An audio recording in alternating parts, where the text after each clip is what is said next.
आप लोग रोज मुझसे सस्पेंस ट्विस्ट वाली फिल्में सुनाने को कहते हो, तो आज तुम्हारे भाई ने फिर से एक ऐसी फिल्म ढूंढ निकाली है जो जबरदस्त सस्पेंस, जबरदस्त ट्विस्ट और ऐसा क्लाइमेक्स देती है कि मरते दम तक भी कातिल कौन है ये नहीं समझ पाओगे। यकीन नहीं तो खुद आजमा लो। कहते हैं फिल्म हर सेकंड 24 बार धोखा देती है और अच्छी फिल्म वही है जो आखिर तक दिमाग घुमा दे। अब बिना देर किए चलते हैं फिल्म की कहानी की ओर। कहानी अमेरिका के फ्लोरिडा में होती है। फ्लोरिडा का नाम तो सुना ही होगा। वहाँ कोई खाली बैठने वाला नहीं होता और कहानी का हीरो है एक बेहद handsome high school teacher Sam. दिखने में जितना स्मार्ट उतना ही उसने अपने रिसोर्स का सही इस्तेमाल भी किया है। कहा जाता है कि शहर की आधी औरतों का उससे रिश्ता रह चुका है और बहुत सी स्टूडेंट्स भी उस पर फिदा हैं। कुल मिलाकर वो ऐसा आदमी है जिसे सब पसंद करते हैं। क्लास खत्म होने के बाद केली नाम की एक लड़की सैम के पास आती है। वह बहुत सहज अंदाज में कहती है कि वीकेंड पर कार वॉश इवेंट है और वह उसकी कार धोना चाहती है। सैम हल्की मुस्कान के साथ कहता है कि उसकी गाड़ी कोई चमचमाती कार नहीं बल्कि एक पुरानी और जर्जर जीप है। लेकिन केली बिल्कुल भी हिचकिचाती नहीं। वह कहती है कि इससे कोई फर्क नहीं पड़ता और यह भी जोड़ देती है कि वह अपनी एक सहेली को साथ लेकर आएगी। यहीं पर वीकेंड का प्लान तय हो जाता है कि वे उसके घर आएंगी और कार धोएंगी। लेकिन जाते जाते केली एक और बात कहती है। वह बताती है कि उसकी माँ उसे लेने आने वाली थी लेकिन अभी तक नहीं पहुंची। शायद वे भूल गई हो। फिर वह थोड़े संकोच भरे लेकिन सहज लहजे में पूछती है कि क्या वह उसके साथ लिफ्ट ले सकती है। सैम मना नहीं कर पाता लेकिन शक से बचने के लिए एक और लड़के को भी साथ ले लेता है। रास्ते में उन्हें सूजी नाम की एक लड़की मिलती है जिसकी कार खराब हो गई है। केली और उसके बीच की बातों से पता चलता है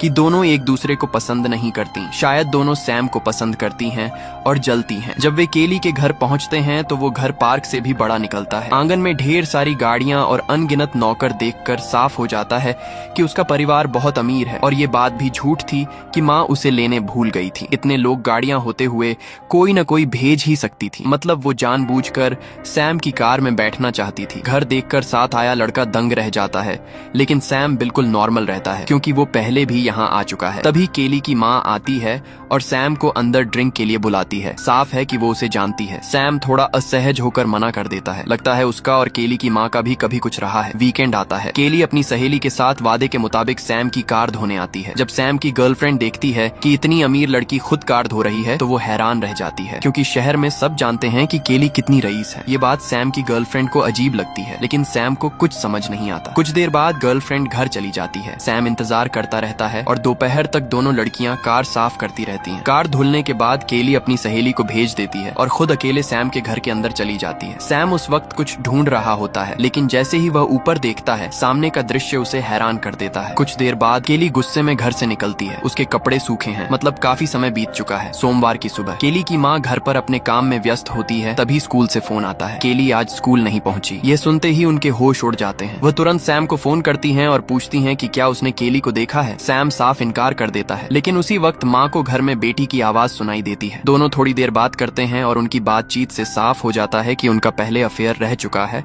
और केली की माँ अभी भी रिश्ता जारी रखना चाहती है। मगर सैम कहता है कि अब उसकी गर्लफ्रेंड है और वो वफादार रहना चाहता है। फोन रखने के बाद माँ सीधे केली के कमरे में जाती है और पूछती है वह स्कूल क्यों नहीं गई। ये सुनते ही केली रोने लगती है। वह कहती है कि उसे अपने पिता की बहुत याद आ रही है। माँ के चेहरे से साफ झलकता है कि उसके पिता अब इस दुनिया में नहीं हैं। उन्होंने आत्महत्या की थी। लेकिन कुछ देर बाद केली हिचकते हुए असली बात कहती है। उसके साथ गलत हुआ है और वह सैम का नाम लेती है। ये सुनते ही माँ हैरान रह जाती है और तुरंत बेटी को लेकर पुलिस स्टेशन पहुंच जाती है और सैम को तुरंत गिरफ्तार करने की मांग करती है। हालांकि उनका परिवार बहुत रसूखदार है फिर भी पुलिस नियम से काम करती है और माँ को बाहर बैठने को कहती है ताकि वे केली का बयान सुन सकें। केली घटना बताने लगती है और खास बात ये है कि वो हर डिटेल बहुत साफ साफ बताती है। यहाँ तक कि सैम ने क्या कहा था वो भी शब्द शब्द दोहराती है। वीडियो रिकॉर्डिंग कई बार देखने के बाद एक महिला पुलिस अधिकारी कहती है शायद कुछ हुआ ही नहीं, लड़की झूठ बोल रही है। वो पॉलीग्राफ टेस्ट की सलाह देती है लेकिन तभी दूसरा पुलिस वाला माइकल बीच में टोक देता है। वह हैरानी से पूछता है कि क्या वे सच में यह कदम उठाने जा रहे हैं क्योंकि अगर टेस्ट हुआ तो केली की माँ पूरा थाना हिला देंगी। सभी जानते हैं कि उसका परिवार बेहद प्रभावशाली है। आखिरकार अफसर भी माइकल की बात से सहमत हो जाते हैं और नियमों के तहत जांच शुरू करने का निर्देश देते हैं। इस दौरान केली की माँ स्कूल के बोर्ड के पास जाकर जमकर हंगामा करती है और सख्त मांग करती है कि सैम को नौकरी से निकाल दिया जाए। स्कूल मजबूर होकर मान जाता है क्योंकि पूरा स्कूल उसी के पैसे से चलता है। इससे अंदाजा लगाया जा सकता है कि उसका परिवार कितना अमीर है। दूसरी तरफ सैम अपनी रोजमर्रा की जिंदगी जी रहा था। तभी एक सहकर्मी उसे बोर्ड का फैसला बताता है। सैम पूरी तरह टूट जाता है। उसे समझ नहीं आता केली ऐसा क्यों कर रही है। वो जानता है कि वो केली के परिवार से लड़ नहीं सकता, यहाँ तक कि उसे कोई वकील भी नहीं मिल रहा क्योंकि कोई भी इतने ताकतवर परिवार के खिलाफ नहीं जाना चाहता। तभी उसका सहकर्मी सुझाव देता है कि एक ऐसा वकील है जो इस तरह के मामलों में पीछे नहीं हटता। उसी के जरिए सैम की मुलाकात उस वकील से होती है। सारी बात ध्यान से सुनने के बाद वकील ने उससे सिर्फ एक सीधा सवाल पूछा कि क्या उसने सच में ऐसा किया है। सैम ने बिना झिझक साफ मना कर दिया। उसके जवाब के बाद वकील ने उसे आश्वस्त किया कि सब ठीक हो जाएगा। फिर भी केस की तारीख आने तक सैम की जिंदगी बुरी तरह प्रभावित होती है। उसकी गर्लफ्रेंड उससे ब्रेकअप कर लेती है। लोग उसे सार्वजनिक जगहों पर पसंद नहीं करते, यहाँ तक कि उसकी गाड़ी भी पार्क नहीं करने देते। केली की माँ एक गुंडा भी भेजती है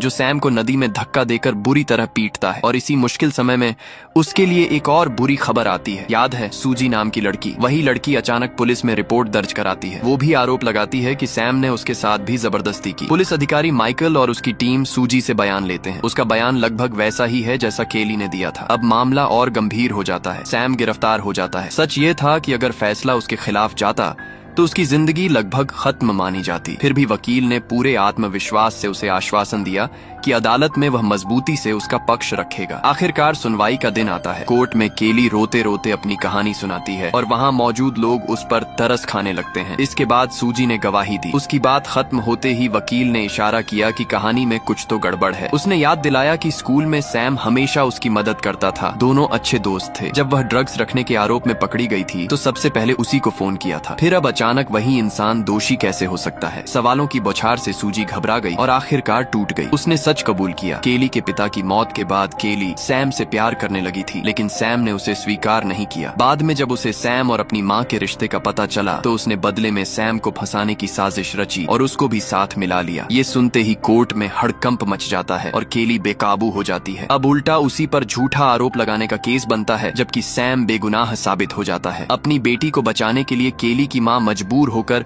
सैम के पास जाती है और $80 लाख से ज्यादा का मुआवजा देकर उससे समझौते का कागज ले लेती है। मुकदमा जीतने के बाद भी सैम की हालत संभल नहीं पाती। स्कूल में उसका रहना मुश्किल हो जाता है, इसलिए वह नौकरी छोड़ देता है। शहर में भी टिकना आसान नहीं। केली की माँ से खुली दुश्मनी लेकर जीना खतरे से खाली नहीं। $80 लाख मिल चुके हैं तो कम से कम आगे की जिंदगी आराम से कट सकती है। एक रात सैम अपनी जीप लेकर एक मोटल पहुँचता है। कमरे में घुसते ही सोने की तैयारी करता है कि तभी बाथरूम से आवाज आती है। वो पास जाकर देखता है तो चौंक जाता है। सामने केली खड़ी है। उसके हाथ पर तौलिया रखा हुआ है, मानो उसके नीचे बंदूक छुपी हो। एक पल को लगता है कि शायद वह बदला लेने आई है, लेकिन सच्चाई कुछ और निकलती है। दरअसल ये दोनों पहले से ही साथ थे। पूरा खेल केली की माँ से बड़ी रकम ऐंठने के लिए रचा गया था। तभी उनके जश्न के दौरान सूजी अंदर आती है। पता चलता है कि इस साजिश में तीनों शामिल थे। सैम कहता है कि अभी काम भले ही हो गया हो, लेकिन मामला पूरी तरह खत्म नहीं हुआ, इसलिए सुरक्षित रहने के लिए आज रात के बाद तीनों को फिर कभी नहीं मिलना चाहिए। उधर माइकल अपनी महिला साथी से शक जाहिर करता है कि कहीं सैम ने उन्हें बेवकूफ तो नहीं बना दिया। सच जानने के लिए वो केली और सूजी की जांच शुरू करता है। केली तो खुद अमीर घर की लड़की है। इस पूरे मामले का उस पर कोई असर नहीं पड़ा। माइकल उससे मिलता है और अपनी थ्योरी बताता है, लेकिन वो कहती है कि उसे कुछ समझ नहीं आ रहा और उसे नजरअंदाज करके चली जाती है। सूजी से मिलते ही माइकल बिना घुमाए फिराए बोलता है कि उसे सब पता है। सैम रकम लेकर निकल चुका है और वह यहाँ मासूम बनने का नाटक कर रही है। सूजी ऊपर से शांत बनी रहती है और माइकल को भगा देती है, लेकिन उसके जाते ही सैम को फोन करती है। फोन नहीं लगता तो वो कार लेकर सीधे केली के घर पहुंच जाती है। माइकल पहले से ही अंदाजा लगा चुका था कि वो बेचैन होकर कुछ करेगी, इसलिए बाहर ही इंतजार कर रहा होता है और उसके पीछे पीछे पहुंच जाता है। उसी वक्त सैम का फोन केली को आता है। उसे अंदेशा हो चुका होता है कि सूजी कुछ गलत कदम उठा सकती है, इसलिए वह केली को उसे काबू में रखने को कहता है। और इसी समय माइकल थोड़ी दूरी पर छिपा हुआ सब रिकॉर्ड कर रहा होता है। वीडियो में दिखता है। फोन कटने के बाद दोनों में बहस होती है, फिर हाथापाई शुरू हो जाती है। अगले दिन माइकल सीधे सैम को गिरफ्तार कर लेता है और रिकॉर्डिंग अपने बॉस को दिखाता है। वीडियो देखते ही बॉस भड़क उठता है। वह माइकल से पूछता है कि क्या वह आधी रात किसी के घर में घुसकर फिल्म बनाने गया था। माइकल गुस्से में कहता है कि उन सबको बेवकूफ बनाया गया है। उसके मुताबिक सैम, केली और सूजी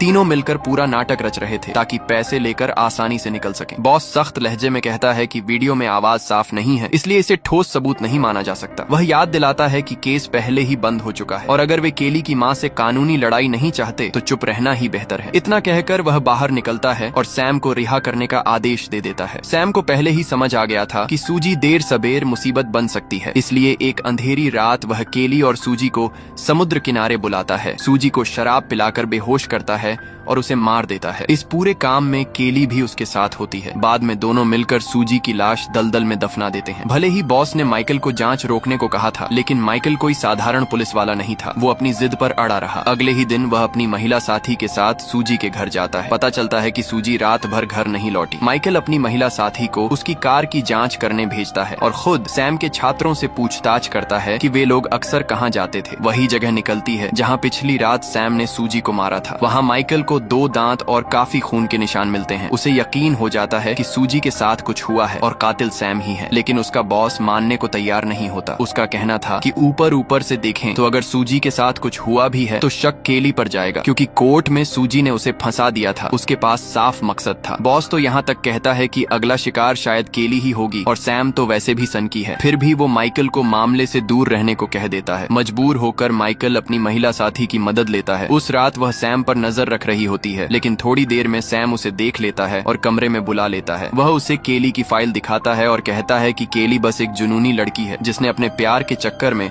2 मासूम लोगों की जान खतरे में डाल दी। लगता है उस महिला को भी सैम में थोड़ी दिलचस्पी होने लगती है, मगर बातें उसके सोचे मुताबिक आगे नहीं बढ़ती। थोड़ी देर बाद सैम उसे वहीं छोड़कर चला जाता है। जैसे ही सैम बाहर निकलता है, महिला माइकल को फोन पर खबर देती है सूजी की मौत हो चुकी है और सैम फरार है। उसी वक्त माइकल केली के घर के बाहर ही घात लगाए बैठा होता है, क्योंकि उसे पूरा यकीन है अगला निशाना केली होगी। फोन रखते ही माइकल सीधे घर में घुस जाता है। उसे अचानक देखकर केली घबरा जाती है और दोनों में बहस शुरू हो जाती है। तभी कमरे से गोलियों की आवाज आती है और थोड़ी देर बाद माइकल लड़खड़ाता हुआ बाहर निकलता है। पुलिस के सामने माइकल कहता है कि वह किसी टकराव के लिए नहीं गया था, बल्कि केली को बचाने गया था। लेकिन उसे देखते ही केली घबरा गई और उसने उसके कंधे पर गोली चला दी। हालात बेकाबू हो गए और मजबूरी में उसे जवाबी फायर करना पड़ा। दुर्भाग्य से गोली केली को लगी और उसकी मौत हो गई। उसके मुताबिक यह सब एक हादसा था। फिर भी माइकल पर सैन्य अदालत में केस चला, लेकिन जांच में पाया गया कि उसकी कार्रवाई नियमों के मुताबिक थी। आधिकारिक रिपोर्ट में निष्कर्ष निकला कि सूजी की हत्या केली ने की थी और माइकल ने उसे बचाने की कोशिश में गलती से गोली मार दी। दूसरे अफसरों ने भी उसकी बात की पुष्टि की। आखिरकार माइकल को जेल नहीं हुई,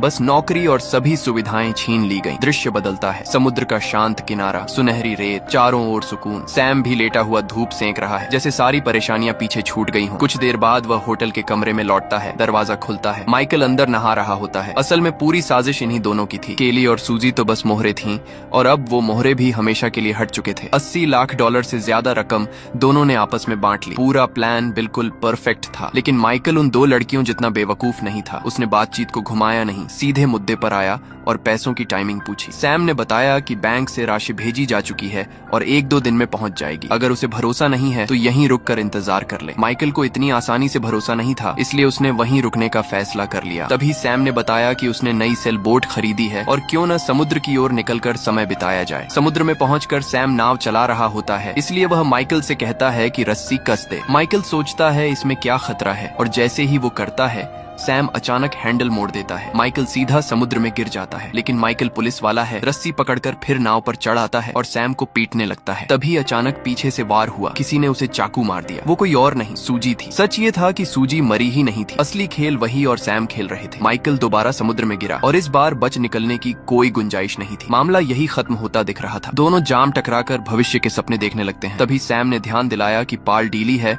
और उसे कसना जरूरी है। सूजी ने पहले हंसकर बात टाल दी, लेकिन सैम ने समझाया कि वह पतवार छोड़ नहीं सकता, इसलिए उसे ही जाना पड़ेगा। आखिरकार सूजी मान गई और पाल की ओर बढ़ गई। सूजी उधर रस्सी कस रही होती है और इधर सैम की सांसें तेज होने लगती हैं, जैसे उसे कुछ हो रहा हो। असल में सूजी ने उसे पहले ही जहर दे दिया था। सैम कुछ समझ पाता उससे पहले ही सूजी उसे समुद्र में धक्का दे देती है और खुद नाव लेकर निकल जाती है। फिल्म के आखिर सीन में वकील सूजी से मिलता है। वह उसे एक बैग थमाता है जो नकद और चेक से भरा होता है। वह साफ कहता है कि उसमें से अपनी फीस और खर्च निकाल चुका है, बाकी सब सूजी का है। इसी पल साफ हो जाता है कि असली खेल इन दोनों ने खेला था। सूजी बिना कुछ कहे पैसे लेकर निकल जाती है। सूजी के जाने के बाद वकील उसकी ड्रिंक उठाकर एक घूंट पीता है। इशारा साफ है कि शायद उसका भी वही हश्र होने वाला है। यही आकर वाइल्ड थिंग्स की कहानी पूरी होती है। सच बताओ, ऐसा अंत किसने सोचा होगा? आखिरी के ट्विस्ट एक के बाद एक गिरते हैं और हर बार कहानी का नजरिया बदल जाता है। मानना पड़ेगा कि कुछ मोड़ थोड़े अचानक लग सकते हैं, लेकिन 28 साल पुरानी इस लो बजट फिल्म के हिसाब से यह वाकई कमाल का खेल है। अगर आपको ट्विस्ट से भरी मिस्ट्री थ्रिलर फिल्में पसंद हैं, जहां हर किरदार पर शक होता है और आखिरी मिनट तक सच सामने नहीं आता, तो यह फिल्म जरूर देखना। अब कहानी खत्म होने का वक्त है। सच्चे दिल से धन्यवाद उन सभी दोस्तों को जिन्होंने अंत तक देखा।